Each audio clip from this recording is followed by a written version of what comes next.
नमस्कार किसान भाइयों, मैं कृष्ण कुमार फंडामेंटल रिसर्च में आपका स्वागत करता हूं। जैसा कि धान की कटाई हो चुकी है और कुछ लोगों की कटाई बहुत पहले हो गई थी। ये लेट वैरायटी है जो कि अब कट रही है। बासमती जो है प्रजाति है, ये ब्लैक राइस काला नमक, जो बहुत ही लेट में फरता या लेट में उसकी कटाई होती है और काफ़ी ज़्यादा बढ़ जाती है, जहाँ बायोमास बहुत ज़्यादा हो जाता है। उस स्तर पर हमारे खेतों में बहुत ज़्यादा मात्रा में पराली हो जाती है। तो कैसे हमारे किसान भाई पराली का प्रबंधन करें और पराली का प्रबंधन करना क्यों आवश्यक है? जैसे ये पौधा है हमारा, तो इस पौधे को इतना बड़ा और डेवलप होने के लिए 17 पोषक तत्वों की आवश्यकता होती है। ठीक है कि नहीं? तो वो पोषक तत्व जो इस पौधे में आए हैं, अगर हम इसको एज सच मिट्टी में दबा देंगे तो क्या होगा, ये सारे के सारे पोषक तत्व पुनः मिट्टी में रिसाइकिल हो जाएंगे, पुनः मिट्टी में चले जाएंगे। लेकिन इस प्रक्रिया को पूरा करने में समय लगता है। जैसे अभी तो जो हमारे फार्मर्स हैं वो सोच रहे होंगे कि इसको क्या करें। मोस्टली क्या करते हैं, फार्मर इसको जला देते हैं। तो जलाने से क्या हुआ, एक तो इसका जो कार्बन होगा वो हमारे एनवायरनमेंट में चला जाएगा और उससे क्या होगा, कार्बन कंसंट्रेशन बढ़ जाएगा, तो हमारे पर्यावरण को नुकसान पहुंचाएगा। दूसरी चीज क्या होगी, जितना ज्यादा पॉसिबल हो सके तो मल्चर से हम इसको मल्च के रूप में काट सकते जैसा हैं। कि सर आपने बताया कि मल्चर से इसको दबा दें, लेकिन विलेज लेवल पे किसान भाइयों के पास मल्चर उपलब्ध नहीं है, या आप ये ब्लॉक लेवल पे मतलब हायर भी नहीं कर सकते, नहीं उपलब्ध है, तो इसके लिए उसके सब्स्टिट्यूट पे किसान भाई क्या कर सकते हैं सर? देखिए, अगर मल्चर हमारे पास उपलब्ध नहीं है तो सीधी सी बात है, जलाना नहीं है। जलाना इसका अब पूर्णतः वर्जित किया जाए, इसको जलाना तो बिल्कुल नहीं है।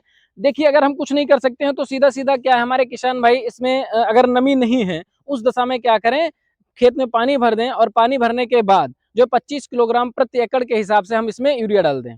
ठीक है नहीं, 25 किलोग्राम प्रति एकड़ के हिसाब से अगर हम यूरिया डाल देंगे, उसके बाद हम इसकी जुताई कर देंगे, तो सीधा सीधा क्या होगा, ये मिट्टी में मिल जाएगा। जब नाइट्रोजन दे रहे हैं तो जो मिट्टी में जीवाणु है, सूक्ष्म जीवाणु है, उनकी क्रियाशीलता बढ़ेगी और ये जल्दी ही इसको क्या कर देंगे, डिकम्पोज कर देंगे। अभी हम इसके बाद आपको दिखाएंगे कि कैसे हमने पिछले खेत में जो है ये जो हम दिखा रहे हैं आपको, ये जो पराली है, ये जो जो है वेस्ट मटेरियल है, जो स्ट्रॉ है, उसको कैसे मिट्टी में जो है रिसाइकिल करने के लिए उसको मिट्टी में दबा दिया गया है। अभी हम अगले जो है सेशन में और इसी सेशन में हम आपको दिखाएंगे कि कैसे इसको मिट्टी में दबा दिया और वो पूरी तरीके से धीरे धीरे डिकम्पोज हो रहा है। क्योंकि सूक्ष्म जीवाणुओं की क्रियाशीलता तभी बढ़ती है जब उसमें नाइट्रोजन होगा, और हम पहले से जब नाइट्रोजन दे देंगे 25 किलोग्राम प्रति एकड़ के हिसाब से, तो उनकी क्रियाशीलता बढ़ेगी और इसको जल्दी ही डिकम्पोज कर देंगे।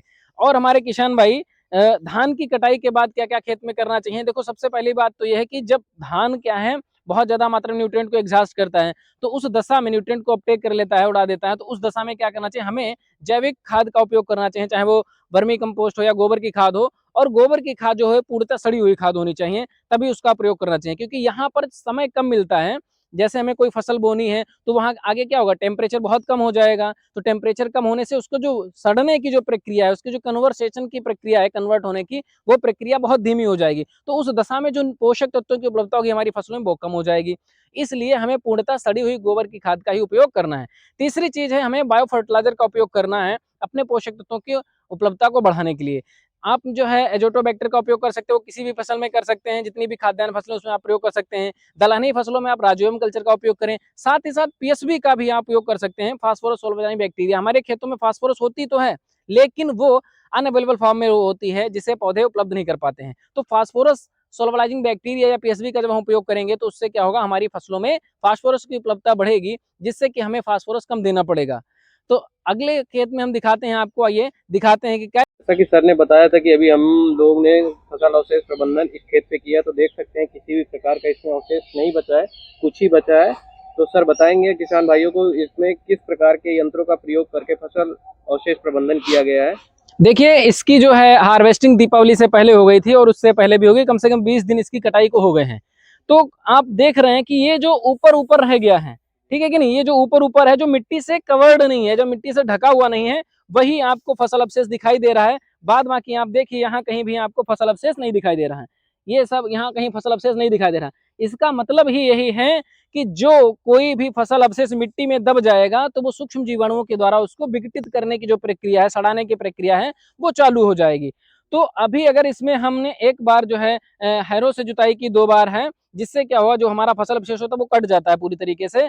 और उसके बाद हमने इसमें जो है यूरिया भी डाल दी थी, जिससे क्या हुआ, ये डिकम्पोज हो रहा है।